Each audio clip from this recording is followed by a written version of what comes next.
Mr. President, Americans have had a tough time during the Obama administration.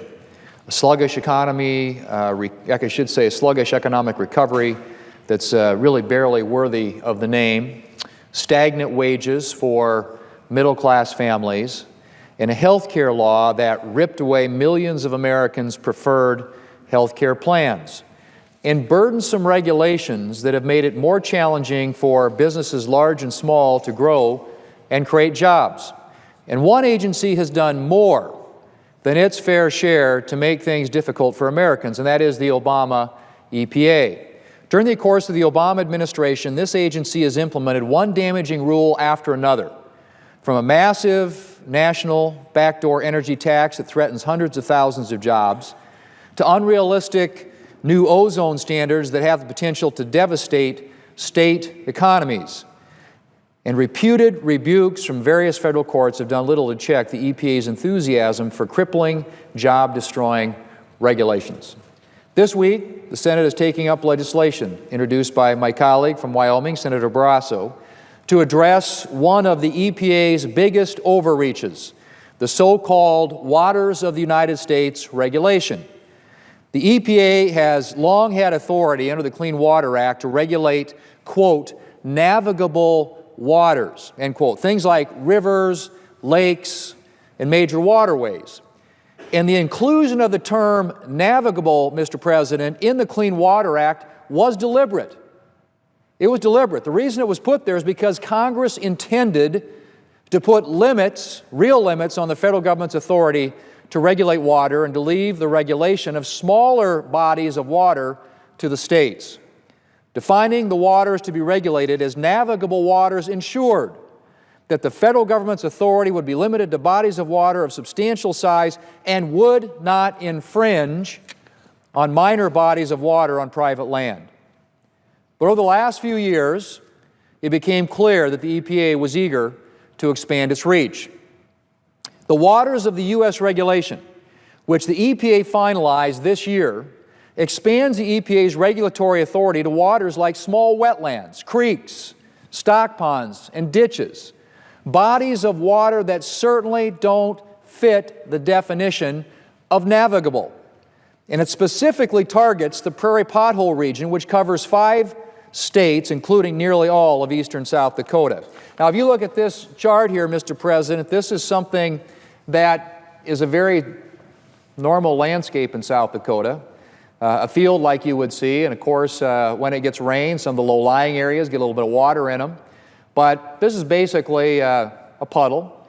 And if you look at what the regulation would do to the way in which farmers and ranchers manage and are able to use their lands for production agriculture, it has some profound impacts. You know, we aren't talking about lakes and rivers here. We're talking about small, isolated ponds that ranchers use to water their cattle, or prairie potholes that are dry for most of the year but do collect some water after heavy rains and snows, along the lines of what you see in this photo. But in fact, Mr. President, under this regulation, even dry creek beds could be subject to the EPA's regulatory authority. That's how far-reaching this regulation is. And let me talk about that authority for just a minute. When you talk about a body of water coming under the EPA's regulatory authority, you're not talking about having to follow a couple of basic rules and regulations, okay? Waters that come under the EPA's jurisdiction under the Clean Water Act are subject to a complex array of expensive and burdensome regulatory requirements, including permitting and reporting requirements, enforcement, mitigation, and citizen suits. Fines for failing to comply with any of these requirements can accumulate at the rate of $37,500 per day. $37,500 per day, Mr. President, in fines for failing to comply with a regulation like the one that is now being finalized by the EPA. And under the EPA's new Waters of the U.S. rule, creeks and ditches would be subject to this complex array of regulations. The irrigation ditches in a farmer's cornfield, for example, ditches whose water level rarely exceeds a couple of inches, would be subject to extensive regulatory requirements, including costly permits and time-consuming reports. Needless to say, these kinds of requirements will hit farmers and ranchers hard. Agriculture is a time-sensitive business, and these types of requirements would strain farmers' ability to fertilize, plant, and irrigate their crops when the seasons and the weather conditions dictate. Farmers can't afford to wait for a federal permit before carrying out basic land and resource management decisions. Now, I've received numerous letters from South Dakota farmers and ranchers, as well as local governments, expressing their concern about the EPA's new rule. One constituent writes, and I quote, "We live in Dual County, South Dakota, where we raise cattle and plant wheat, alfalfa, corn, and soybeans. Our land consists of rolling hills and many shallow low spots. According to the new rules, our entire farm would be under the jurisdiction of the EPA." That same constituent goes on, and I quote, "Mandatory laws by the EPA are just wrong and are often written and enforced by someone who has never lived or worked on a farm and doesn't understand how the forces of nature cannot be dictated. The weather is often extreme, and we must work with it. Under this rule, it will be more difficult to farm and ranch or make changes to the land, even if those changes would benefit the environment," end quote. That's from a constituent in my home state of South Dakota. Another constituent, also from my home state, said, and I quote, "Our business is going to be put into acute peril if the EPA is not stopped. By removing the word navigable from the Clean Water Act, they will be in control of every drop of water in the United States, which is disastrous for those of us engaged in farming and ranching," end quote. This from the Pennington County Board of Commissioners. Pennington County in South Dakota is the second largest county, home to our second largest city, Rapid City. The Pennington County Board of Commissioners wrote to me stating, and I quote again, "In addition to tourism, agriculture is a critical piece of our local economy. This proposal would cause significant hardships to local farmers and ranchers by taking away local control of the land uses. The cost to the local agricultural community would be enormous. This would lead to food and cattle prices increasing significantly." The board also warned, and I quote again, "If stormwater costs significantly increase due to this proposed rule, not only will it impact our ability to focus our available resources on real priority water quality issues, but it may also require funds to be diverted from other government services that we are required to provide, such as law enforcement, fire protection services, etc., end quote.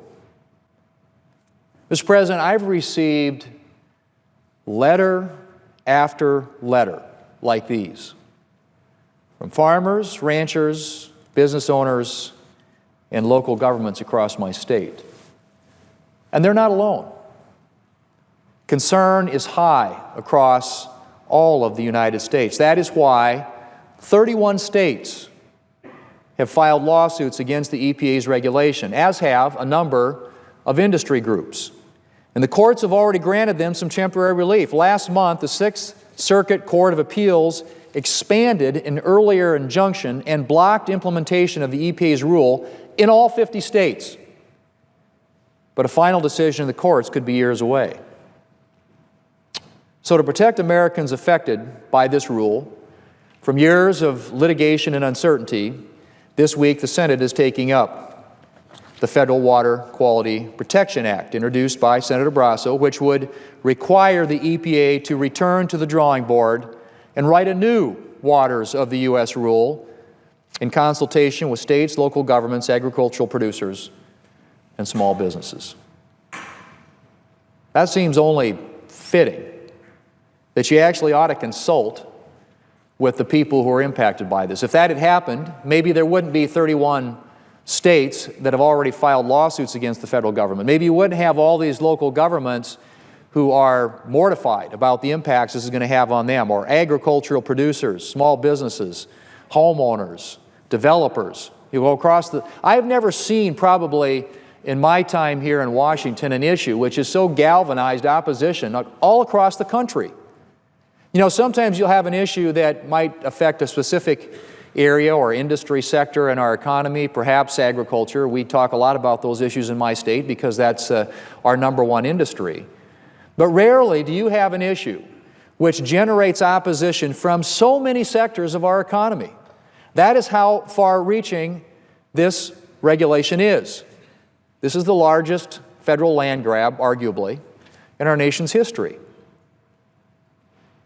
So anyway, what the legislation also does is it explicitly prohibits the EPA from counting things like ditches, isolated ponds, and stormwater as navigable waters that it can regulate under the Clean Water Act.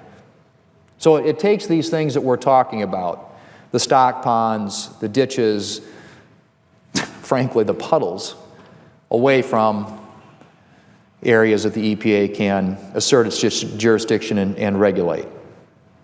Mr. President, everybody agrees on the importance of clean water. Farmers in my state depend on it.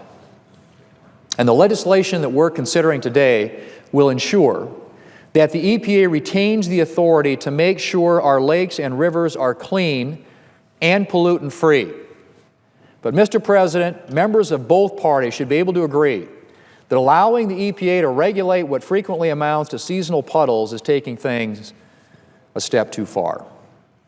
The cost of this rule will be steep, and its burdens will be significant, impacting those who have an inherent interest in properly managing their water to protect their livelihoods and health. Back in March, a bipartisan group of 59 senators voted to limit the EPA's waters of the U.S. power grab, and 3 Democrat senators are co-sponsors of the legislation that's before us today. It is my hope, Mr. President, that more will join us to protect farmers, ranchers, small businesses, homeowners from the consequences of the EPA's dangerous new rule. Americans have suffered enough under the Obama EPA. It is time to start reining in this out-of-control bureaucracy. I hope that we will have a big bipartisan vote today in support of the legislation before the United States Senate that would do just that. Mr. President, I yield the floor.